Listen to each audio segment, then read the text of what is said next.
Hi, everyone. Thanks for tuning into this short discussion with myself. My name is Dan Howells, and I've got Warren here, who is the founder of Hytro.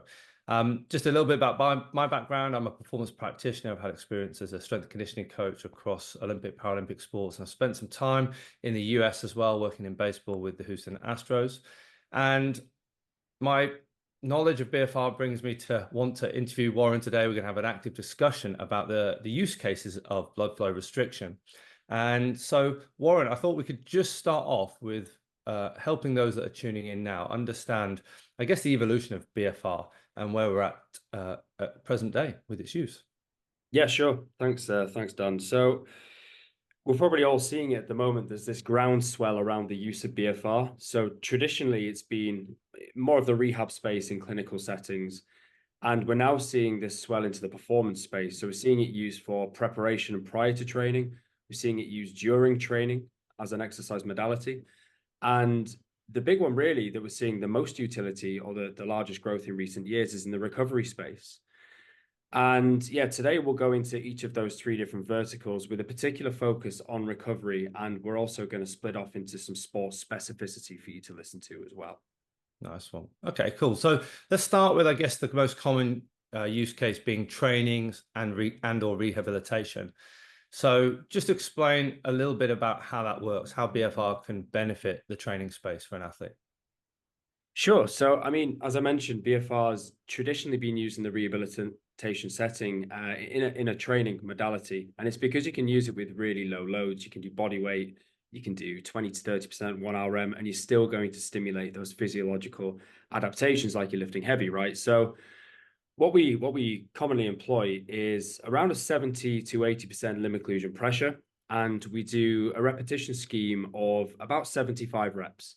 And that's split into 4 sets. So typically it's 30 repetitions followed by 30 seconds rest, followed by 3 sets of 15 repetitions with 30 seconds rest between. And the thought process behind that first set of 30 seconds is almost like a primer. So we're desaturating that muscle, creating some lactate, some metabolite buildup to stress the tissues, to then go on and do the working sets. And because of this, it accelerates or magnifies the impact of light intensity activity. So for rehab, incredible. We can also take that into the healthy athlete space. So you can actually do this with athletes who aren't injured. So you've gone beyond the return to play, they're back playing, and now you can continue to enhance adaptations by adding it into the sessions, maybe as a finisher, maybe on a rest day where you want to get some additional adaptations into that individual athlete. And not only is it used in the more hypertrophy strength sense, but it's also used for improving muscular endurance. So we can use it on bikes, we can use it walking, rowers, some cardiovascular work. And this would be more of about a 15-minute protocol. You can either do it continuous or you can split it into 3 5s with a minute rest in between. And essentially what we're doing here is we're desaturating the muscles again, reducing oxygen, creating a load of stress, and making the tissues adapt by increasing capillarization and mitochondrial biogenesis. Nice. So yeah, that's a bit of an overview on training. Yeah, from the practitioner point of view, I'm always thinking about stimulus and adaptation, stimulus and response. What training we're doing and what we're getting out of it. And BFR for me is a classic bang for buck methodology. In terms of the optimal outcomes we can get from relatively minimal input compared to traditional methods of strength training. And that's why we've seen it boom in the rehab space over the last 20, 30 years. Definitely through my career, I've seen it used in every single performance space for rehabilitation. But the use case, that you described there about endurance exercise is less well known, where people are training with occluded limbs and they're getting quite potent responses in terms of time trials and time to complete performance efforts, etc. And some of that probably is to do with the capillarization effects or buffering as well. And so we've got different stimuluses. We'll have a cascade of events that create different responses. And I'm definitely seeing BFR being quite a versatile tool in terms of a performance solution space. And I guess that brings us into the lesser known verticals, as you call them. Firstly, recovery. Explain a little bit about how it's being used in that way in performance sport. Sure. So as you said, it is it's quite an exciting space. It's the lesser known, but definitely becoming more well-known space for BFR. And that's because it has a really, really good ability at kind of getting your neuromuscular function back, kind of replenishing glycogen in the tissues, and basically getting your athletes ready to play again in the preceding next few days. And there's two distinct ways that recovery BFR is applied. One is passively, so that is independent of exercise, and that will be dependent on the logistics and environment you find yourself in. So, for example, traveling, you don't have equipment, you will probably just do passive BFR while on a bus or a flight. However, if you're in facility and you have access to equipment, you would be probably doing some active recovery anyway. So things like bike flushes, stretching, mobility. You can add BFR into that to compound and improve the efficacy of those protocols. So yeah, two distinct ways to do it, passively and actively, which depends on your logistical environment that you find yourself in. Nice. And what I find exciting is that there's a lot more research in this space that people actually don't know about, showing proven efficacy of accelerating return to function. I think we could classify recovery as how fast can we get somebody back to function. And I actually saw a paper this morning about the different time courses of restoration of full muscle function based on how somebody's being trained, whether it was isometrically, eccentrically, whether it's a maximal time to exhaustion. And each one has a different time course.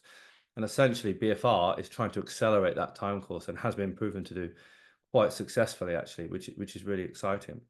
Let's move. We'll get into some more specifics later about sport-specific environments. But the last vertical then that we've described is this preparation opportunity for BFR. Let's just share some insight into that. Sure. I mean, in terms of the protocols for preparation, they're very similar to recovery, which I realized we didn't cover there, but it's typically 3 lots of 5 minutes of BFR applied with a couple of minutes unstrapped reperfusion in between. And the hypothesis or thought process behind its use for pre-activation, and there is evidence, sorry, these aren't just hypotheses, but we're driving nutrient-rich blood into the tissues. So we're enhancing the warming effect of the structures, the ligaments and tendons, which are typically avascular, but BFR helps drive blood into them, and also in the muscle tissues. So we get this greater warming, we improve elasticity and kind of range of motion due to this. And finally, we create something, or we enhance something called analgesia. So this is pain relieving. So we actually increase an athlete's pain threshold. Therefore, anything they choose to do thereafter in exercise, their RPUs are lower for the same given workload. So it's actually been shown to improve performance, not only, reduce injury risk as well. So it's a pretty, it's becoming a much more widely used utility of BFR. Yeah, we're seeing this commonly used passive modality of 3 times 5 minutes occluded, 2 to 3 minutes of unocclusion in order to reperfuse oxygen-rich blood into the muscles. And that case that you just described there of pre-exercise, actually used with rugby players prior to repeat sprints.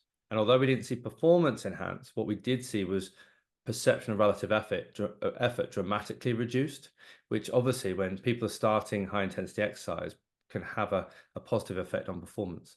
That's really, really cool. Can I just jump on that point? Actually, we finished some research, Gloucester Rugby independently conducted some research on exactly that, and they did a match pairs crossover design, 2 groups, and they did 15 minutes of a typical warm up versus the same warm up with BFR applied, and then they did 10 repetitions of a 60-kilo prowler push over 22 meters, and it was on the minute every minute. And basically, what they found is, after 6 repetitions, both groups performed exactly the same, but reps 7 to 10, there was a stark difference in time. So the BFR warm-up group was significantly faster on the last 4 reps versus the other group. So their performance was actually improved drastically. And the only difference was adding BFR to the 15-minute warm-up. So just a good example of the use. Yeah. There's a ton of research out there that we can't cover off in this short discussion. But I think just to review, we're going to now start pivoting towards more specificity. But just as a reflection and summary, you've got 3 key opportunities to use BFR in the performance space in terms of preparation, training, and recovery. So let's pivot specifically into soccer then, Warren.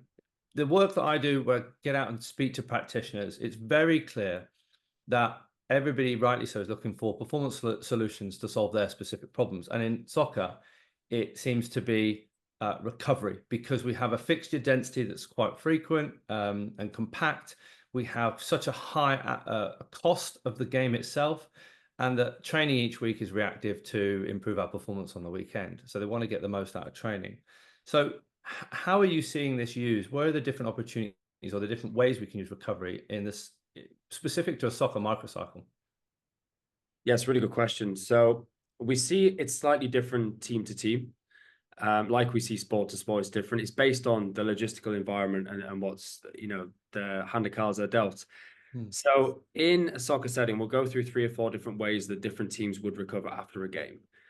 So the most common way for soccer teams to use BFR post game is actually in the changing rooms. And the reason this has become a really common usage of BFR is because they're able to anchor the behavior with an existing behavior, so habit stack. And that becomes a very powerful psychological connection for an athlete. Driving behavior change is the most important thing to get an athlete to buy into a modality.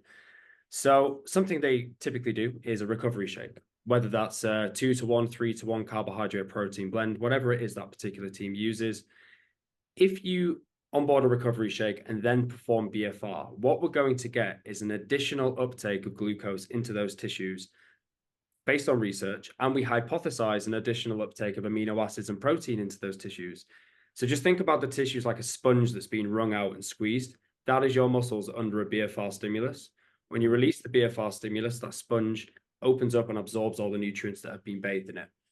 So if you then say to your athletes, how are you feeling when you release the BFR? They will tell you something like, I felt a relieving sensation. I felt a cold sensation, perhaps, as they felt the flush.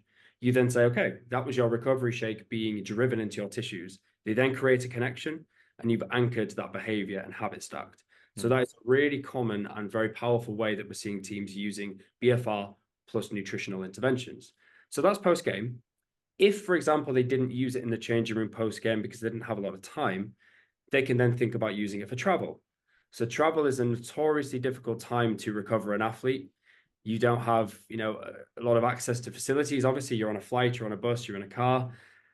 But BFR gives you the opportunity to kickstart recovery while you're traveling. So that is kind of the second most common way to use recovery BFR. Another one will be, I guess, giving athletes the opportunity to use it at home or in a hotel, because using passive BFR, you can simply do 3 lots of 5-minute rounds with 2 minutes off while kick back on the sofa or in your bed. So it's a very easy, non-invasive way to get athletes to recover, particularly when they're tired and they don't want to do activity. So that would be the kind of post-competition typical ways BFR is used passively. Nice. I mean, just listening to that, hopefully the people watching or listening to this back can relate to the urgency and need to start recovery process. That's the first thing. But are probably thinking, well, I've got 30 players, I've got 25 players, and it's clear that there's a barrier to entry for things that are equipment orientated. And I guess that's where, I see the benefit in something like Hytro, which is simple to use. It can be given to individual athletes. It's very simple to wear. It can be worn underneath garments, worn on a bus, as opposed to a big bit of equipment like a game ready that needs a power supply, etc. So what are people sort of reporting back on in terms of the ease of use and the scalability of using something like Hytro? Yeah, circle back for a second, back to why we created the product in the first place. Yeah.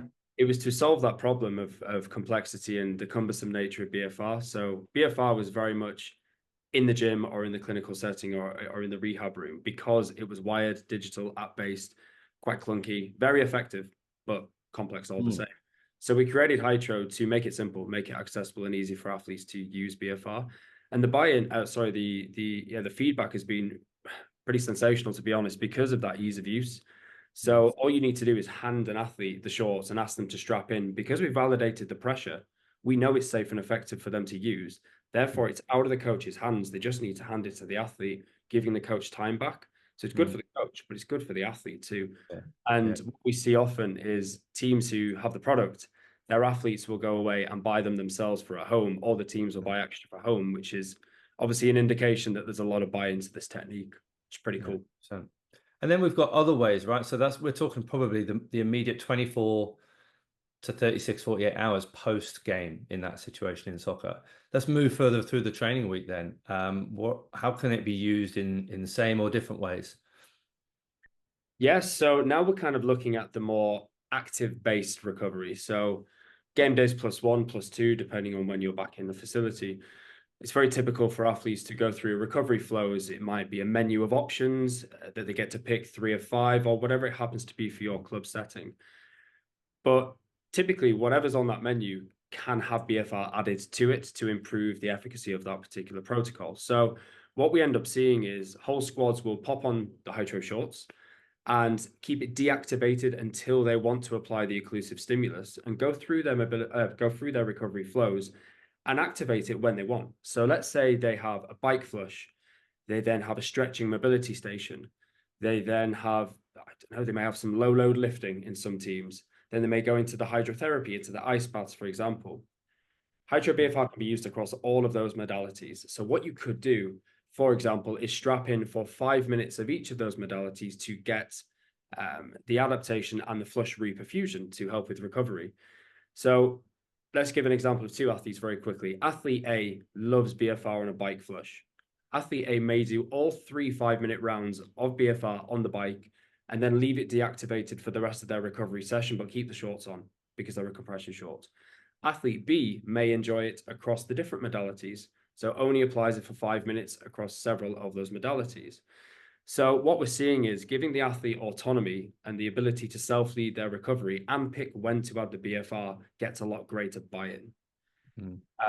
Is it worth really briefly just touching on some of the science behind the combination with ice baths? Because I think that's very common and it's something people like to.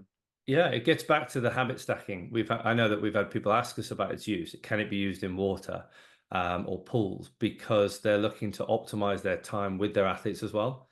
I know personally how if an athlete isn't playing or training specifically for their sport, they really struggle to relate to the purpose behind something. So that if we can get them for 20 minutes, how can we get the most out of that situation? So absolutely, let's hear that. 100%.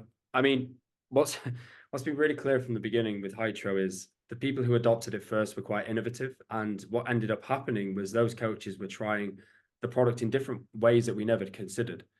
So, for example, the Belgium national team at the World Cup used Hytro in a swimming pool to recover the team. And we didn't know it could be used in water at this point. So that was amazing feedback. We then told some other teams, and then they started to innovate further. So there was a rugby team over in the UK who used it in an ice bath and reported back to us anecdotally the athletes felt much better having used the BFR in combination with the ice bath versus just the ice bath alone. So we've done some research on this and we've got some really good kind of perceptual subjective data, but we'll be following that up with more objective data on the inflammation and performance markers. But generally the hypothesis of how that works, right? So in an ice bath, and correct me if I'm wrong, please, Dan, here, because I know you've used ice baths a lot in your career. We're creating cold shock proteins when we enter the ice. We are causing vasoconstriction. We are essentially reducing inflammation and reducing soreness in the muscle tissues. That's typically what we find. However, that said, the big thing is it's downregulating muscle protein synthesis, which, as we know, is needed for muscular adaptations. So we don't use it in pre-seasons because it blunts adaptations. So it's really an in-season kind of recovery for competition. That said, BFR upregulates muscle protein synthesis quite significantly because it's a very strong pressure and an internal physical reaction, right? So it stands to reason that if that dimmer switch is down from the ice, do we go back to a homeostatic level or do we supercompensate and go beyond because of how BFR works? We don't know the answer to that, but there's certainly some degree of dimmer switch flipping back up for sure. Yeah. If we now consider you've got cold shock proteins, we're upregulating muscle protein synthesis from a depressed state, and we're getting all the benefits of BFR. So we're getting the flushing and the reperfusion.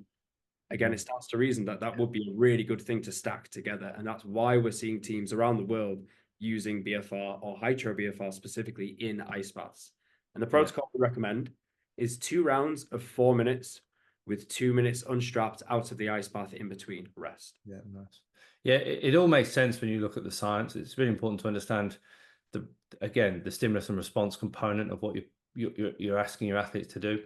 And from my point of view, it would be an additional positive adjunct to something that if I had an immediate performance recovery problem to solve, which is that people are beat up from rugby or high muscle soreness from change of direction, we need to do something about inflammation.